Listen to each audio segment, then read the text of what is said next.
Hello guys, bagong ligo na ako guys. So, ayun, nagluto na ako guys. Tapos na rin.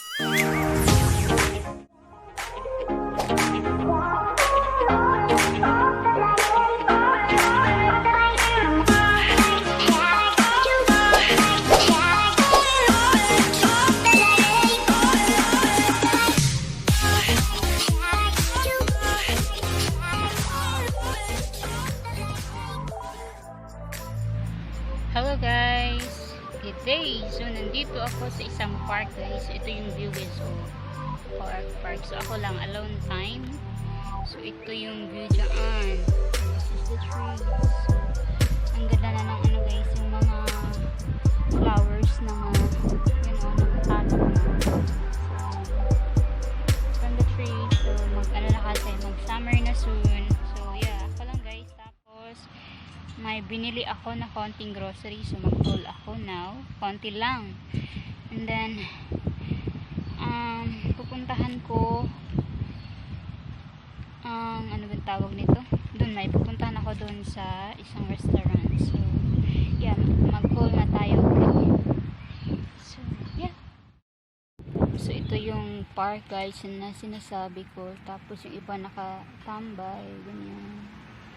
Ito yan, diba? Yung mga flowers, diba? Ang ganda. So, ayan. Ayan.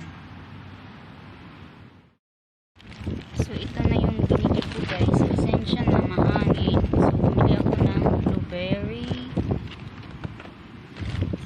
Bumili ako ng nacho cheese. Tapos, ano pa ba?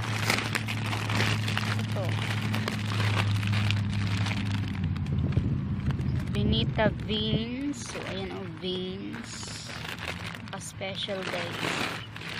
Tapos bumili ako ng tom yum na shrimp flavor noodles, dalawa.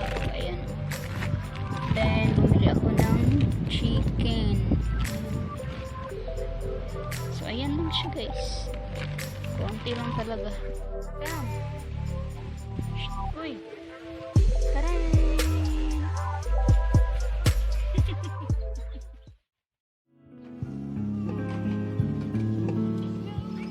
Barbecue.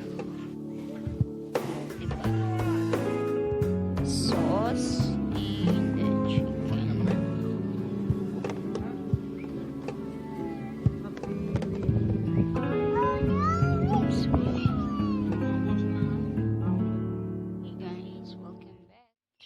Channel. So hapon na guys. So si Mr. is doon nag rest. So ito guys, kukunin ko lang yung mga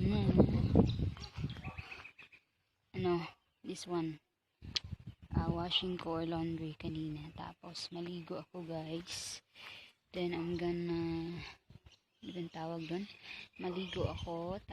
Pagkatapos after maligo is magluto tayo ng ginisa na hipon. So garlic na prawns. So magluto tayo. Tapos veggie. So alright, maligo muna ako guys. Okay, then luto tayo. So ito yung mga veggie guys or mga gulay. So ito tomato, so isasama ko siya. Tapos patatas, potato, ayan potato, tapos 2 carrots, 3 patatas. So ito lang muna kasi nagtitipid ako.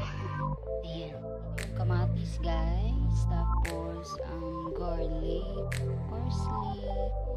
Then ito yun ang ating hipon na tinipros ko pa, linagyan ng tubig. So ayan, luto tayo. So ngayon guys, maglagay tayo ng konting oil. So put a little bit of oil. So ayan, konti lang. And then guys, I add the tomato, so kamatis, tapos garlic and parsley. So walang onion to guys, ito lang. So ito lang yung ating ingredients para sa hipon. Ayan. So, diba? Simple lang. Pero depende sa inyo kung ano kayo magluto. Iba-iba naman tayo ng pagluluto. Then, I put some nutmeg, guys. So, ayan na. Nutmeg ground. Konti lang. Ayan. And then, black pepper natin. Konti lang din.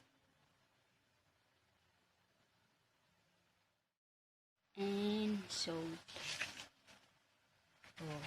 Ayan. So, ito na ang hipon, guys, or prawns. So, lagyan ko lang ng konting tubig for simmer, and then, ayan na siya. Yan ang kadali. So, hindi ko siya binalatan. Kasi gusto ni Mr. na hindi siya binabalatan. Ganyan, buo pa. So, ayan. At saka, guys, naisipan ko na lagyan siya ng coconut cream. Lagyan ng gata. So, para maiba naman. Diba? Ayan. So, ito na siya, guys. Nilagyan ko siya ng gata or coconut cream. So, para maiba. And, ano lang, tinatansya ko lang kung magkano yung nilagay ko dyan. So, ayan. Nilagyan ko ulit ng ano, guys. Pepper, tsaka asin. Black pepper, tsaka asin. Ayan. Hello, guys. So, bagong ligo ako, guys. So, tapos na rin ako magluto ng ginisa na hipon. So, like garlic prawns with coconut cream. So, naisipan ko kasi na lagyan na lang ng coconut cream kasi miss ko na yung mga may gata na sabaw. Tapos, pag may gata, di ba lahat naman masarap? So, yeah. All good, guys. Si Mr. is nagpapahinga pa rin. And, yeah, I don't know, guys. This is, what do you call it again? His paa or foot. It's getting bigger again. The injury or the wound. So, we're gonna go back to the doctor next few days. So, next week. So, yeah. Dito nagbabantay ako, guys. Ako lahat. Left and right yung errands ko, but it's okay. So, kami lang namang dalawa. So, yeah. All good, guys. So, dito na lang nagtatapos ang ating munang vlog, and then I'm gonna show you what I cook, okay? Thank you so much for watching, and I hope you can subscribe to my channel and comment or like also, okay? And kayo, ingat palagi, guys, and pasensya na hindi ako nag-vlog ng mga ilang days. So, I think yung Wednesday hindi ako nag-vlog, so pasensya na talaga kasi sobrang busy, flat out yung schedule ko, but all good, guys, and just giving you an update lang naman kung ano nang nangyari sa aming buhay dito. Alright, see you, and thank you so much for watching, everyone. Ito na, malapit ng guys, padilim na, paggabi na kasi. Ayan ba? Ayan, sige na, bye bye na, guys, see ya. So, ito yung leftover na rice. Tapos, ito yun, guys, yung hipon, garlic hipon with gata. And then, meron kaming potato, tsaka carrots. Ayan lang, ang aming dinner.